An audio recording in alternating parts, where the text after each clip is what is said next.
Dan yang paling mengagetkan adalah ketika saya pertama kali mencoba membaca Al-Quran. Ya sama seperti Bunda Irena, dan saya yakin pada umumnya semua orang yang tidak tahu, yang belum pernah baca Quran, pasti baca Quran dari belakang kan.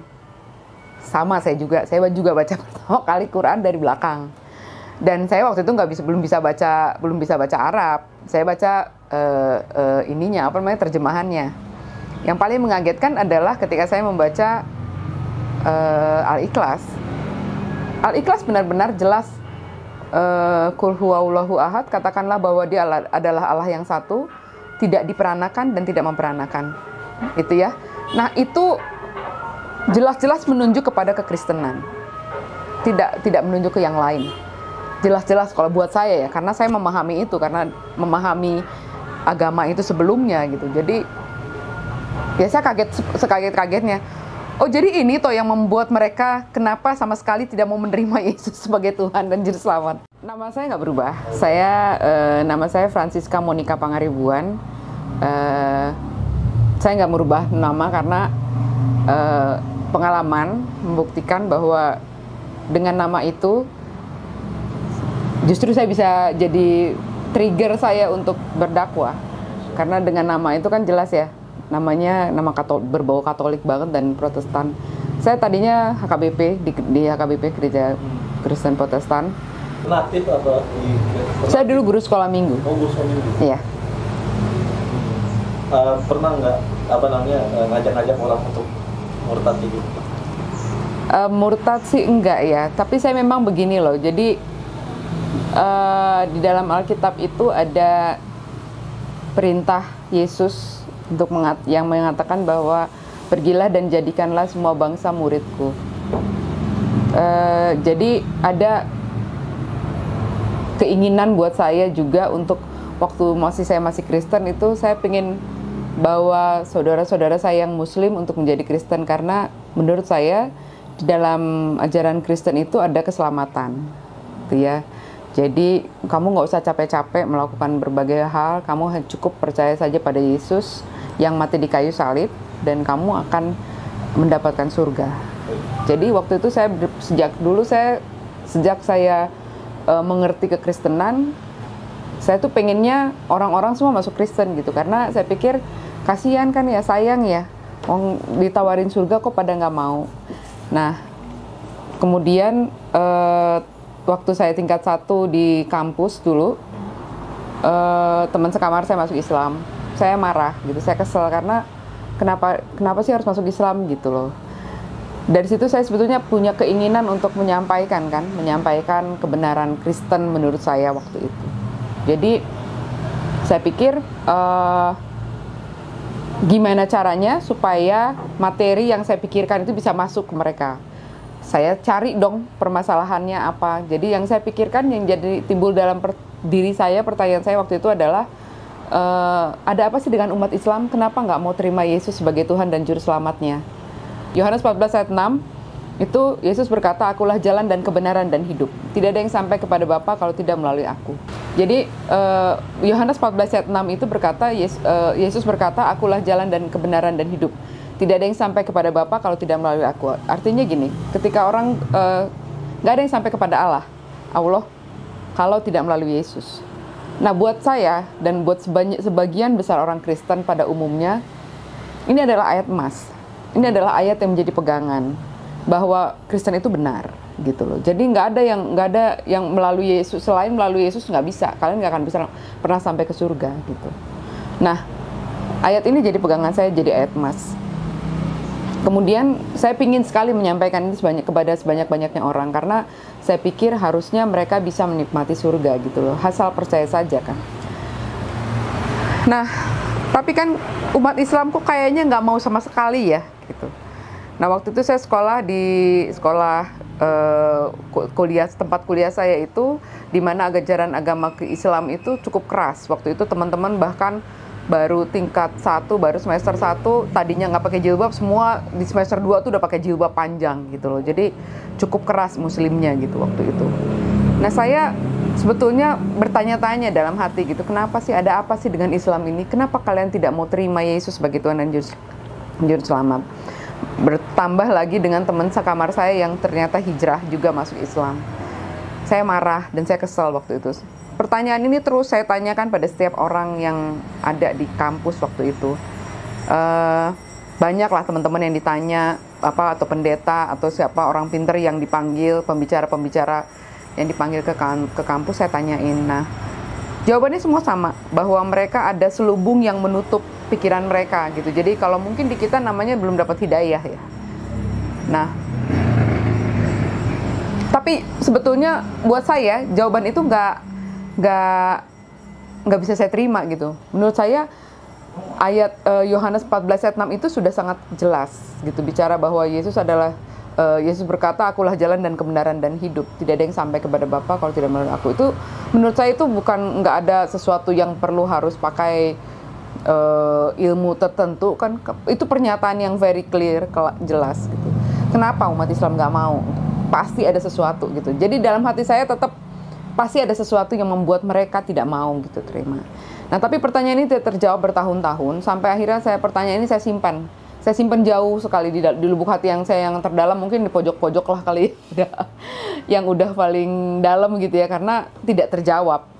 Dan kehidupan berlanjut, saya bekerja, saya menikah, saya punya anak secara Kristen, kami menikah secara Kristen, dan ya sudah, sampai suatu saat saya di kantor bertemu dengan seseorang yang bisa menjelaskan pada saya, yang bisa menjelaskan sejarah penulisan Alkitab secara lengkap, dan kenapa sampai pemahaman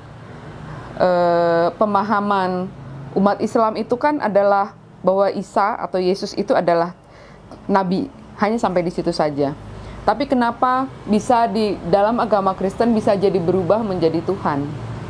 Nah, di situ saya memang belajar banyak kurang lebih selama 2 tahun mempelajari itu. Waktu itu diskusinya memang kami bicara soal banyak hal, mulai dari pekerjaan, masalah pekerjaan, kemudian masalah hukum, dan kemudian kita juga ada diskusi soal masalah Freemason ya, mengenai Freemason, mengenai Yahudi dan sebagainya. Waktu itu dia cerita bahwa dia adalah orang yang mulai mempelajari perbandingan agama setelah masalah bom Bali.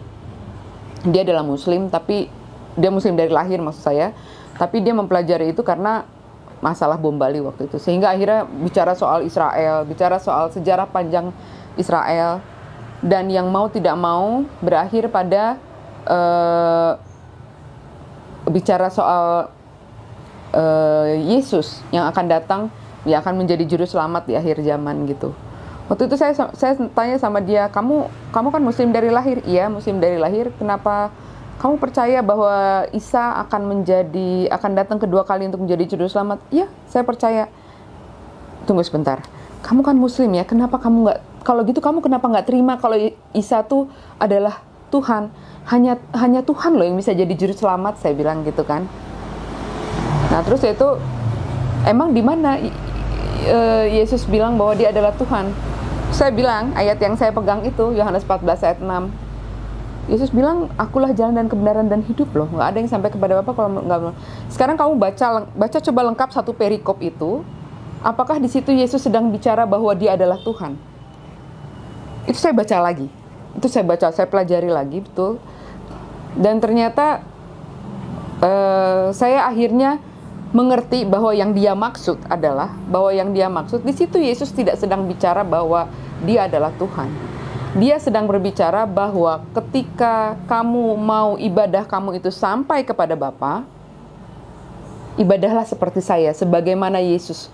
Yesus bilang, akulah jalan dan kebenaran dan hidup. Jadi sebagaimana aku beribadah kepada Allah, begitulah kamu beribadah kepada Allah. Maka ibadah kamu akan sampai kepada Allah. Karena bicara soal ibadah itu kan, bicara sampai kepada surga, kepada Allah, itu bukan berarti seperti berjalan fisik ya, bicara jalan fisik gitu, bahwa seperti kamu lihat peta gitu. Bukan seperti itu. Biar bagaimanapun juga bicara soal surga itu bicara soal ibadah. Jadi sebagaimana aku beribadah, demikian pula kamu harus beribadah kepada Allah. Dan sebenarnya akhirnya saya mempelajari kembali ya Alkitab itu. Saya membaca lagi, benar juga yang dia bilang benar. Tapi saya belum yakin langsung di situ. Saya belajar 2 tahun untuk hal itu. Akhirnya saya baca lagi semuanya, satu persatu saya pelajari lagi. Saya seperti baru terbuka gitu loh. Jadi kayaknya selama ini kalau kita ngelihat gambar gajah tuh dua dimensi, sekarang saya melihatnya jadi 4 dimensi. Saya muter. Saya tahu bahwa gajah itu gendut. Dia nggak hanya besar, tapi dia gendut juga. Dia punya 2 kuping, bukan hanya sebelah kupingnya gitu. Jadi artinya saya bisa mempelajari, saya bisa melihat, mengerti isi Alkitab itu secara keseluruhan. Dia bilang, kamu harus baca Alkitab itu secara keseluruhan, jangan sepotong-sepotong. Ketika kamu membacanya sepotong-sepotong, yaitu pemahaman kamu seperti itu. Nah, begitu juga, akhirnya saya mempelajari itu kembali ya Mas. Ada sekitar 2 tahun, saya baca ulang lagi. Dan saya benar-benar puas karena apa? Saya terjawab, pertanyaan saya kan bukan hanya cuman masalah itu aja sebetulnya. Jadi ketika saya sebelumnya saya sudah membaca Alkitab itu bicara soal sejarah sebetulnya. Buku Perjanjian Lama bicara soal sejarah panjang bangsa Israel. Di situ sebetulnya ada beberapa pertanyaan saya, kenapa sepertinya Allah sayang banget sama bangsa Israel tapi enggak sama yang lain gitu. Bangsa lain selain bangsa Israel seperti bukan manusia gitu loh. Nah, itu semua pertanyaan itu akhirnya terjawab. Akhirnya terjawab satu persatu. Bagaimana Alkitab itu ditulis, bagaimana bisa ada perubahan dari bahasa Ibrani ke bahasa Yunani, sementara Yesus sendiri bicara pakai bahasa Aramaik, ya kan, bahasa Ibrani. Tapi kemudian kenapa kitab tertua yang ditemukan itu berbahasa Yunani, gitu? Codex Sinaiticus, Codex Vaticanus itu kan kitab yang tertua yang ditemukan itu adalah dalam bahasa Yunani. Kenapa bahasa itu gitu? Kenapa bisa seperti itu? Nah, ini sejarah panjang yang harus kita pelajari sebetulnya kalau mau mengerti kenapa, bagaimana, sehingga akhirnya pemahaman pun bisa sampai berubah. Sampai hari ini kita bisa melihat bahwa orang Kristen merayakan Natal sedemikian rupa ya, sedemikian megah dan mewahnya. Sementara Yesus sendiri nggak pernah loh ngajarin, nggak pernah nyuruh loh, nggak pernah menyuruh merayakan ulang tahun, tidak pernah menyuruh merayakan, apalagi merayakan hari kelahiran dia. Itu nggak pernah. Yang ada perintah tuh, ingatlah akan aku. Kemudian masalah perintah tuh yang ada, Yesus katakan, ingatlah akan aku. Kemudian untuk perjamuan kudus. Itu yang ada, yang diperintahkan di Alkitab. Tapi kalau perayaan Natal nggak pernah ada. Dan yang makin meyakinkan saya waktu itu untuk hijrah adalah di akhir tahun kedua itu, tahun Desember 2014, saya mengantar anak-anak merayakan Natal di sekolah minggu mereka. Di situ saya membaca di mading gereja, waktu itu di gereja saya ditulis sejarah perayaan Natal. Dan memang di situ disebutkan bahwa sejarah perayaan Natal sebetulnya adalah sinkretisme ya, perayaan gimana caranya pada zaman dulu orang Romawi pingin supaya ajaran agama Kristen masuk, tapi di situ ada budaya yang merayakan kelahiran Dewa Matahari. Nah, ini dipadukan gimana caranya supaya Yesus yang jadinya dirayakan, tapi tetap merayakan hari kelahiran Dewa Matahari, yang sebenarnya artinya dari situ kita sebetulnya bisa menyimpulkan bahwa perayaan Natal itu sebetulnya ya perayaan hari kelahiran anak Dewa Matahari jadinya sebetulnya. Cuma memang di mading itu ada ininya, ada disclaimer-nya di bagian bawah. Dia bilang, tapi kita mengimani bahwa hari perayaan Natal ini itu adalah kelahiran Yesus Kristus.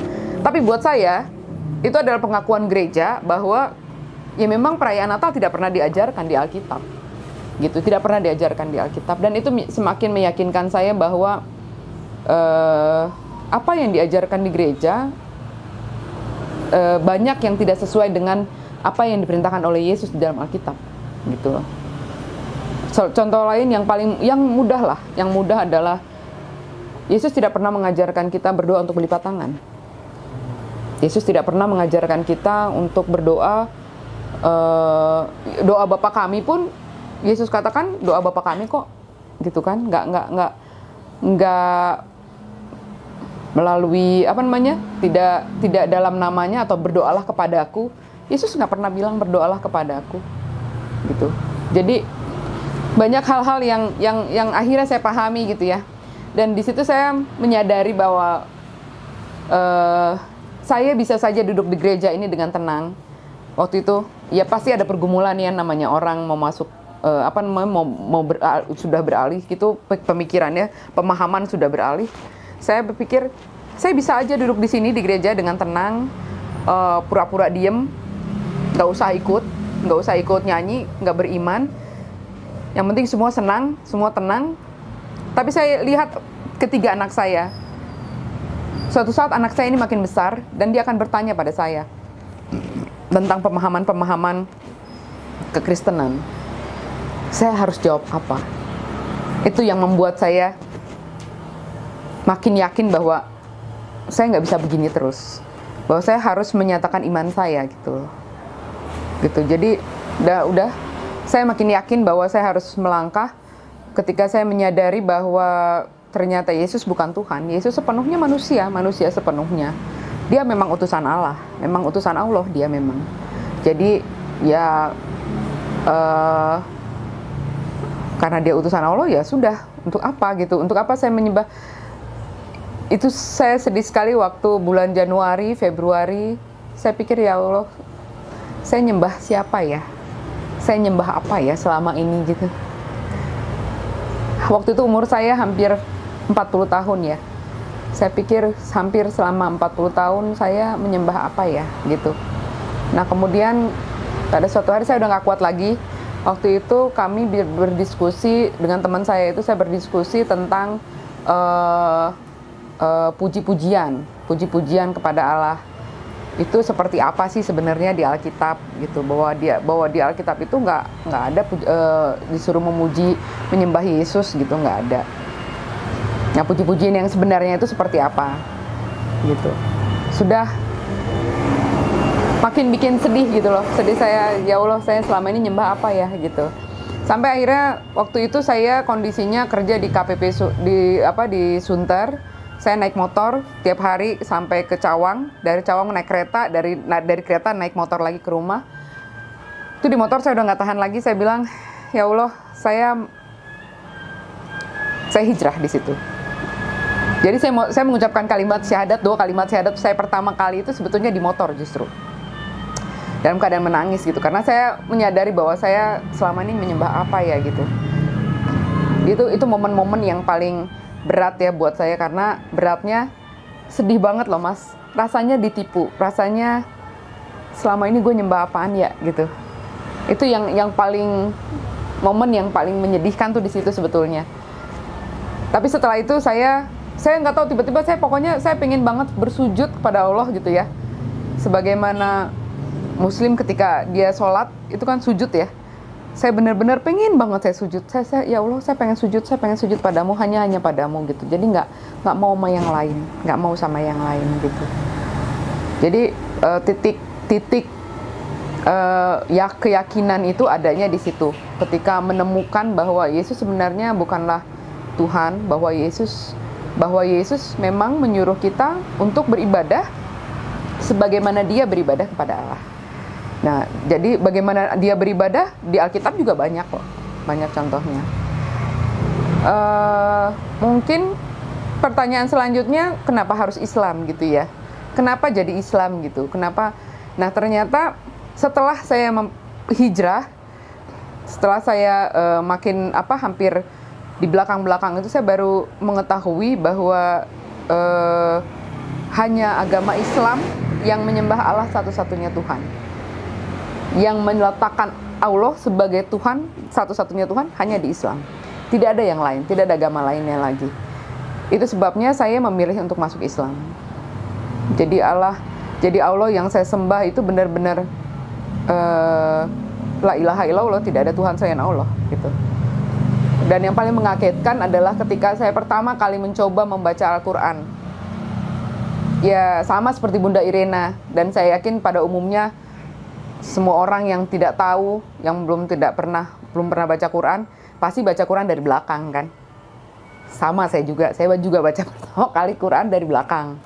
Dan saya waktu itu belum bisa baca Arab. Saya baca terjemahannya. Yang paling mengagetkan adalah ketika saya membaca Al-Ikhlas.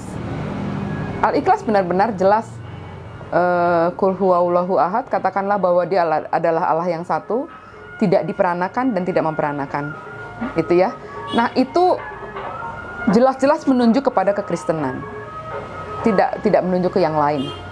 Jelas-jelas kalau buat saya ya, karena saya memahami itu, karena memahami agama itu sebelumnya gitu. Jadi ya saya sekaget-kagetnya.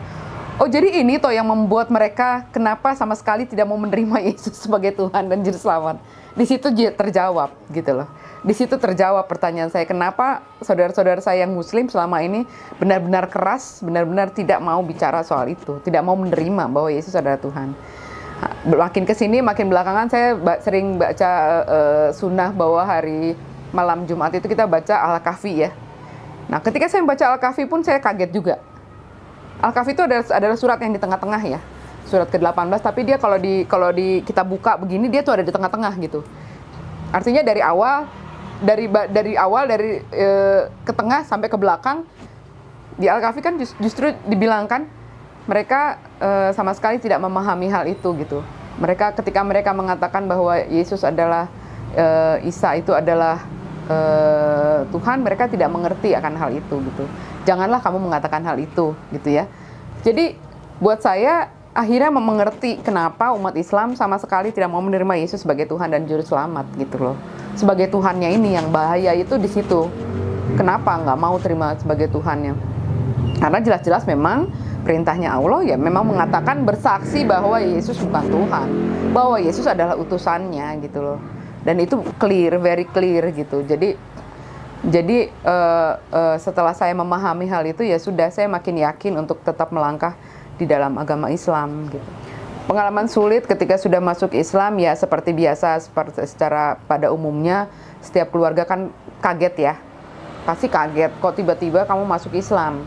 Sementara sebetulnya harusnya sih kalau menurut saya mereka nggak usah kaget harusnya, karena gini, karena saya pernah ketahuan baca beberapa buku yang waktu itu ibu saya sampai bilang, kamu ngapain baca buku begituan, nanti kamu pusing sendiri gitu. Jadi jangan baca buku-buku yang tentang Islam atau tentang Freemason, tentang Yahudi apa segala macam. Kamu pusing sendiri nanti katanya gitu. Oh iya. Tapi saya udah keburu tanggung kan waktu itu. Jadi saya ya akhirnya diam-diam saya tahu kalau saya terusin dan keluarga tahu, terutama suami waktu itu tahu, dia berapa kali juga nanya, emang kamu ngerti gitu. Jadi saya justru kesel ya digituin ya. Ya justru saya pengen tahu gitu. Saya udah setengah tahu gitu kan ya. Kita kan penasaran ya. Nah, saat yang terberat ketika mereka tiba-tiba tahu, ya panik, marah biasa ya. Wajar keluarga marah. Dan ya saya di sidang di tengah keluarga semua, terus mereka nangis gitu ya, seolah-olah saya mati, seolah-olah ya memang buat mereka ya itu mati ya, karena saya akhirnya memilih jalan yang lain kan. Ya mereka nangis gitu kan, melihat mereka nangis tuh saya ya biar gimana juga, kita ngeliat keluarga kita nangis kan kita juga sedih ya. Karena di sini justru sedihnya gini, sebetulnya ketika saya hijrah itu saya nggak takut dengan keluarga saya. Saya tuh punya keyakinan bahwa suatu saat nanti saya akan jelasin semuanya. Kalau mereka mendapatkan penjelasan yang sama dengan saya yakin mereka juga pasti mau masuk Islam. Gitu loh. Jadi saya begitu yakinnya. Tetapi yang mengagetkan adalah ketika mereka tahu, mereka langsung sibuk nutupin ke suami saya waktu itu, jangan dengerin dia. Jadi mendengar penjelasan pun tidak mau. Itu yang bikin sedih dan kaget saya, terberat saya itu di situ. Mereka mendengar penjelasan pun tidak mau. Jadi gimana mau masuk ilmunya, gimana mau ngerti kalau dengar penjelasan aja nggak mau. Kan gitu kan. Nah, itu yang terberat. Yang terberat ya waktu pertama kali pakai jilbab, terus ketemu sama keluarga diusir, itu biasalah. Biasa diusir, kemudian disuruh pergi sendirian, dipisahin sama anak. Ya itu hal yang wajar banget lah gitu ya. Nah, terus yang terberat lagi waktu anak-anak tidak boleh ikut saya. Padahal anak-anak kan bertanya, biar bagaimanapun juga mereka bertanya, kenapa mama masuk Islam? Lalu tentunya saya jelasin. Nah, mereka dengan segala kepolosan mereka bisa memahami itu, bisa mengerti, bisa menerima, karena saya jelaskan dengan bahasa yang mudah. Saya bisa buktikan ayat-ayatnya di Alkitab. Ada ayat-ayatnya di Alkitab yang mudah buat anak-anak. Memang masalah makan babi, masalah hitan, itu ada di Alkitab. Ada juga larangannya, ada juga perintahnya. Tapi kenapa orang Kristen enggak mengikuti hal itu gitu? Terus mengenai hijab, jilbab gitu ya, di Alkitab juga ada, di Perjanjian Baru juga ada. Tapi kenapa orang Kristen nggak pakai gitu? Nah, itu buat mereka mudah jadinya buat ini. Yang paling mudah buat anak saya yang paling besar waktu itu, yang paling agak lama dia dapat ininya, hidayahnya paling terakhir itu mengenai Yesaya 37 dengan 2 Raja-Raja 19 ya, 2 Raja-Raja 19 sama Yesaya 37 itu adalah dua perikop yang sama persis, tapi tahun penulisan terpaut sangat jauh, beratusan tahun. Tapi kok bisa sama banget gitu. Jadi buat dia berarti Alkitab nggak bener gitu. Berarti Alkitab banyak nggak benernya gitu. Itu salah satunya di situnya. Terus yang terberat, mereka masuk Islam, mereka harus diam-diam sholat, puasa juga dilarang sama ayahnya, selalu dipaksa makan, dipaksa minum. Nah, itu kan berat ya, kita sedih gitu. Dan berarti mualaf ya Bu, anaknya? Anakku 3 mualaf juga, alhamdulillah. Terus waktu yang paling berat waktu mereka hitan, kita pulang, pas bapaknya tahu, kita dimarahin, dipukul, dilempar gelas. Saya sampai berdarah juga kaki. Ya anak-anak kan lagi luka ya, masih kondisi luka, dimarahin berat begitu kan bukan suatu yang mudah ya. Itu yang saat-saat terberat yang kayak gitu. Tapi ya memang saya pahami lah itu apa namanya, reaksi biasa ya, reaksi orang. Islam kafah itu kan aturan yang Allah berikan ya, yang Allah turunkan bagaimana supaya manusia itu hidupnya teratur. Agama Islam itu adalah agama yang amat sangat menakjubkan sebenarnya.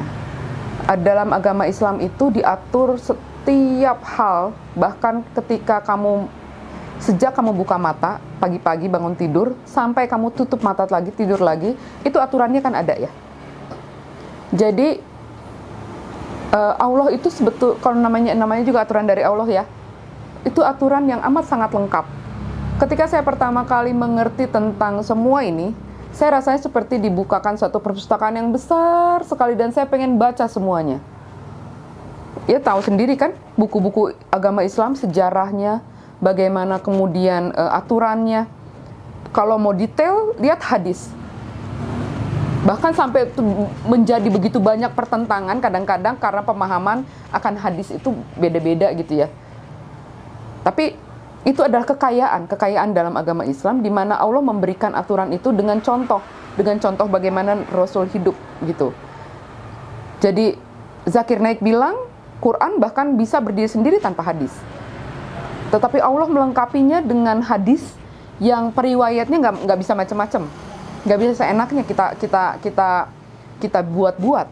Bahkan sampai hari ini yang saya salut banget adalah bisa ya hadis ketahuan gitu kalau dia itu hadis yang doif. How come? Itu adalah keajaiban kalau menurut saya ya. Bisa hadis doif ketahuan gitu sama orang. Kita hidup semua di zaman ini loh. Tapi hadis itu bisa ketahuan itu doif apa enggak gitu. Karena apa? Karena ada periwayatnya, karena ada sejarahnya. Ya kan? Felix Yao juga bilang kan, sejarah itu sangat penting. Nggak bisa lu lepas dari sejarah. Nggak bisa kamu lepas dari sejarah. Nah, jadi Islam yang kafah itu adalah aturan yang Allah berikan lengkap untuk bagaimana manusia hidup. Bagaimana manusia bisa teratur hidupnya sebetulnya. Jadi banyak orang yang menentang Karena takut. Takut apa? Tidak terbiasa dengan aturan yang begitu ketat, yang begitu baik. Gitu sebetulnya itu. Kalau mau bicara soal kasih ya, orang Kristen banyak yang menggembar-gemborkan masalah kasih. Seolah-olah dalam agama Islam tidak ada kasih. Salah besar sebetulnya. Dalam hal ini, umat Islam harus menjelaskan bahwa justru Islam yang kafah itulah adalah kasih yang terbesar dari Allah sebetulnya. Kasih Allah yang terbesar buat manusia sebetulnya. Supaya apa? Supaya ada aturan dalam hidup. Ketika kamu teratur hidup, ketika kamu teratur sholat, ketika kamu teratur melakukan tugas-tugas kamu, kamu akan berhasil hidupnya. Kamu akan baik sekali hasilnya. Gitu. Dan di situ kasih akan muncul.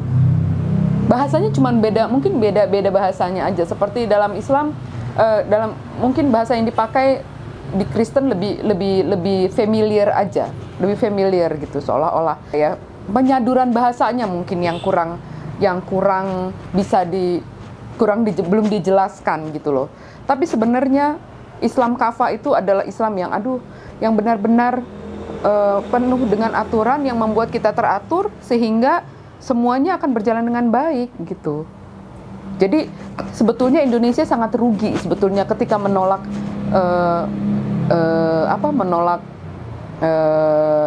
aturan Islam itu sebetulnya rugi sebetulnya. Karena apa? Karena sebetulnya secara hukum sebetulnya menyadur semuanya dari aturan Islam kok. Hukum waris, hukum apa segala macam semua adanya di Al-Qur'an kok. Gitu loh. Jadi sebetulnya ya kesempurnaan Allah itu terlihat jelas kok dalam Islam. Jadi memang kita harus hidup sebagai Islam yang kafah sebetulnya. Sebagai muslim kan kita wajib ya menyampaikan walau hanya satu ayat. Ya, harus menyampaikan gitu loh. Dan kita pasti ketika kamu merasa bahwa ada sesuatu yang kamu miliki yang baru, ilmu yang kamu miliki, selain pertama kita memang akan diminta pertanggungjawabannya dalam nanti kan kita akan diminta pertanggungjawaban harta kita, usia kita, ilmu kita, ya kan? Ada 4 kalau nggak salah itu. Satu lagi apa bang? Tubuh. Itu kan itu akan diminta pertanggungjawabannya. Nah, ilmu ini adalah salah satu yang harus kita sampaikan. Kalau nggak boleh kita punya ilmu terus itu kita diam aja ngejogrok sendiri, terus kita sendiri yang pinter, terus orang-orang pada nggak tahu, nggak boleh, itu justru salah besar. Jadi kita memang harus berdakwah, bagaimanapun caranya ya. Tidak melulu berdakwah itu tidak melulu harus bicara di YouTube, nggak perlu, nggak seperti itu kok, nggak selalu harus seperti itu. Bisa, kalau bisa seperti itu, alhamdulillah, ya kan, seperti mengaji cerdas, kan bagus sekali ya, ini untuk sebagai media dakwah. Nah, tapi dalam kehidupan kita sehari-hari, alhamdulillah, yang tadi saya katakan, dengan nama saya, ketika orang mau bertemu dengan saya, ketika baca namanya itu mereka pikir, oh ini orang Kristen nih, orang Kristen Batak udah jelas pakai marga, ya kan? Begitu ketemu, katanya orangnya pakai jilbab panjang, mereka, saya kira ibu tadinya orang Kristen, gitu ya, pasti selalu begitu saya. Nah dari situ saya bisa mulai cerita bahwa saya adalah mualaf, iya saya mualaf. Kenapa saya mualaf? Saya cerita semuanya, seperti tadi lah saya ceritain gitu. Saya yang langsung untuk saya bimbing syahadat memang belum ada yang langsung, tapi alhamdulillah di beberapa lingkungan saya tahu bahwa banyak yang tadinya nggak pakai jilbab jadi pakai jilbab, tadinya nggak sholat jadi sholat, tadinya nggak rajin baca Quran jadi rajin baca Quran. Karena apa? Mereka malu ya, di lingkungan saya, di kantor, di mana gitu, banyak saya tahu mereka walaupun dalam diam mereka ada jadinya seperti gila ya, dia aja mau gitu loh. Nah gitu ya, alhamdulillah ya, buat saya itu sudah merupakan dakwah ya, saya sudah menyampaikan apa yang ada yang bisa saya sampaikan gitu loh. Kalau untuk mualaf yang baru ya, mualaf sampai kapanpun kita harus belajar, jangan mau tenggelam dalam euforia menjadi mualaf. Ketika kita menjadi mualaf baru, memang banyak orang yang menyanjung, mengeluh-elukan gitu. Tapi tidak boleh lengah dengan hal itu. Tetap kita harus belajar. Dalam agama Islam itu ada ilmu yang amat sangat besar, ilmu yang amat sangat luas yang harus kita pelajari. Banyak hal yang harus kita sampaikan kembali kepada saudara-saudara kita yang belum mengerti akan kebenaran Islam. Jadi kalau kita tidak punya ilmunya, kita nggak akan bisa menyampaikan hal itu pada orang lain. Kemudian jangan lupa bahwa Allah sendiri yang berjanji pada setiap orang yang beriman, menyatakan imannya kepada Allah, Allah akan menguji dengan sedikit ketakutan, dengan sedikit kemiskinan, dengan sedikit kelaparan. Itu sudah menjadi sesuatu yang Allah katakan dalam Quran. Jadi kalau misalnya setelah menjadi mualaf kemudian malah banyak tantangan, banyak kesulitan hidup, wajar banget gitu. Dan nggak perlu takut dengan hal itu, justru minta janjinya Allah bahwa Allah tidak akan membiarkan, bahwa Allah sekarang yang kita sembah adalah Allah yang hidup, bahwa yang kita sembah sekarang adalah Allah yang tidak akan pernah meninggalkan kita, yang kursinya langit dan bumi. Jadi kenapa harus takut dengan semua itu gitu. Jadi kembalikan lagi semua masalahmu kepada Allah.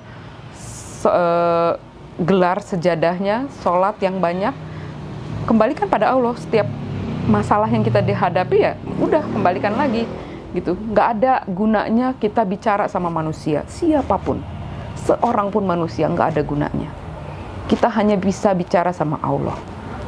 Minta pada sholat tahajudmu, minta pada saat sholat wajibmu, setiap saat minta sama Allah. Oh iya, satu lagi, jangan pernah berpikir bahwa agama Islam, dalam Islam hanya berdoa ketika sholat. Kita bisa berdoa setiap saat. Kita bisa berdoa setiap saat. Kita bisa minta sama Allah setiap saat. Kita tinggal menyebutkan aja. Bahkan perempuan muslimah yang sedang dalam masa haid tidak bisa sholat, bukan berarti tidak bisa berdoa. Bisa berdoa, tetap bisa berdoa. Karena Allah Maha mendengar. Setiap saat kita bisa. Untuk yang muslim yang memang sudah dari lahir, alhamdulillah bahwa kalian sudah merasakan indahnya Islam sejak kalian lahir. Tapi jangan salah, ilmunya tetap harus dipelajari. Jadi rugi kalau nggak belajar. Saya menyesal, tapi nggak bisa juga ya, memang itu udah jalan hidup saya ya. Saya baru umur 40 tahun, saya baru bisa membaca dan mempelajari betapa indahnya Islam. Tapi untuk saudara-saudara saya semua yang memang muslim sejak lahir, kalau memang sekarang belum bisa baca Quran, harus bisa. Kalau belum tahu sejarahnya, sejarah indahnya, dari sekarang coba ayo pelajari. Supaya kita bisa bicara yang benar, bisa menyampaikan yang benar. Kita bisa tahu bahwa Islam itu dituduh, difitnah dengan sedemikian rupa. Islam tidak pernah mengajarkan terorisme. Islam tidak pernah mengajarkan pembunuhan. Islam tidak pernah mengajarkan menyakiti saudaranya. Tidak pernah. Assalamualaikum warahmatullahi wabarakatuh.